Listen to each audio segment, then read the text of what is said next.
വരുന്ന മറ്റൊരു പ്രധാന റിപ്പോർട്ടിലേക്ക്. തൃശൂർ ശക്തൻ സ്റ്റാൻഡിന് സമീപത്തെ മൊബൈൽ ഫോൺ കടയിൽ യുവാക്കളുടെ ഗുണ്ടായിസം.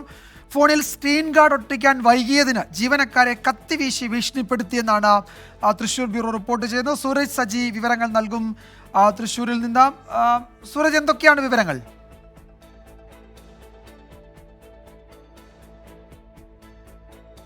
തൃശൂരിലെ ശക്തൻ സ്റ്റാൻഡിന് സമീപത്തെ മൊബൈൽ ഫോൺ കടയിലാണ് യുവാക്കളുടെ ഗുണ്ടായിസം. അവിടെ ഫോണിൽ സ്ക്രീൻ ഗാർഡ് ഒട്ടിക്കാൻ വൈകി എന്നാരോപിച്ച് ജീവനക്കാരെ കത്തിവീശി ഭീഷണിപ്പെടുത്തിയെന്നാണ് ഞങ്ങളുടെ തൃശൂർ ബ്യൂറോ റിപ്പോർട്ട് ചെയ്യുന്നു. സൂരജ് വിവരങ്ങൾ നൽകും തൃശ്ശൂരിൽ നിന്നും. സൂരജ്, വിശദാംശങ്ങൾ. ഇവരെ പിടികൂടാൻ കഴിഞ്ഞിട്ടുണ്ടോ, ഈ ഭീഷണി ഉയർത്തിയ ആളുകളെ?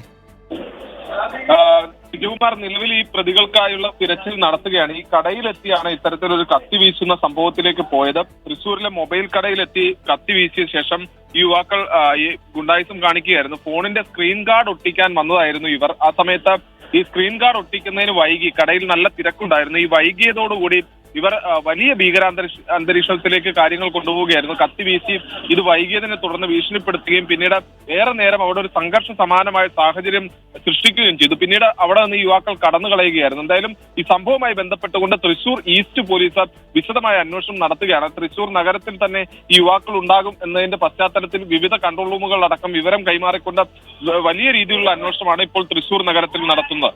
സൂരജ്, അവിടെ തന്നെ ഈ പെരിങ്ങോട്ടുകരയിൽ സ്ത്രീകൾ മാത്രം താമസിക്കുന്ന വീടിന് നേരെ ആക്രമണം ഉണ്ടായി എന്നൊരു വിവരം കൂടി വരുന്നുണ്ടല്ലോ. ഈ സ്ഫോടക വസ്തു വീടിന് മുന്നിലേക്ക് എറിയുന്നു, ഉഗ്ര ശബ്ദത്തോടെ അത് പൊട്ടിത്തെറിക്കുന്നു. അതും ഒരു ഗുണ്ട ആക്രമണത്തിന്റെ സൂചനയാണോ? അത്തരത്തിൽ തന്നെയുള്ള ഒരു സൂചനയാണ് ലഭിക്കുന്നത്. പെരിങ്ങോട്ടുകരയിലാണ് ഈ സംഭവം ഉണ്ടായിരിക്കുന്നത്. നാടൻ ബോംബാണ് ഈ വീടിന് നേരെ എറിഞ്ഞത് എന്നുള്ളതാണ് മനസ്സിലാക്കാൻ കഴിയുന്നത്. കരുവാൻകുളത്ത് വെച്ച് ഈ സംഭവം കരുവാൻകുളം എന്ന് പറയുന്ന സ്ഥലത്ത് വെച്ചാണ് ഉണ്ടായിരിക്കുന്നത്.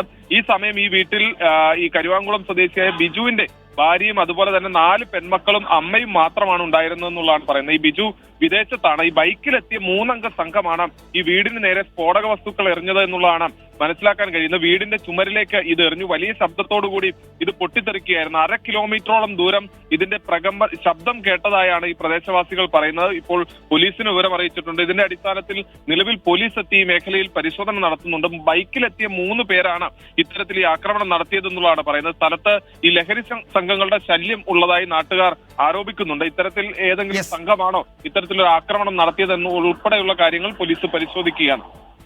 2 ഗുണ്ട ആക്രമണങ്ങളുടെ വിവരമാണ് തൃശ്ശൂരിൽ നിന്ന് വരുന്നത്. അതിൽ പെരിങ്ങോട്ടുകരയിൽ സ്ത്രീകൾ മാത്രം താമസിക്കുന്ന വീടിന് നേരെയാണ് ആക്രമണം. അജ്ഞാതർ എറിഞ്ഞ സ്ഫോടക വസ്തു വീടിന് മുന്നിൽ വലിയ ശബ്ദത്തോടെ പൊട്ടിത്തെറിച്ചു. 1/2 കിലോമീറ്റർ പരിധിയിൽ ആ ശബ്ദം കേട്ടു എന്നാണ് ദൃക്സാക്ഷികൾ പറയുന്നത്. പോലീസ് എത്തി അവിടെ പരിശോധന നടത്തുന്നുണ്ട്. സൂരജ് സജിയാണ് വിവരങ്ങൾ നൽകിയത് തൃശ്ശൂരിൽ നിന്നും.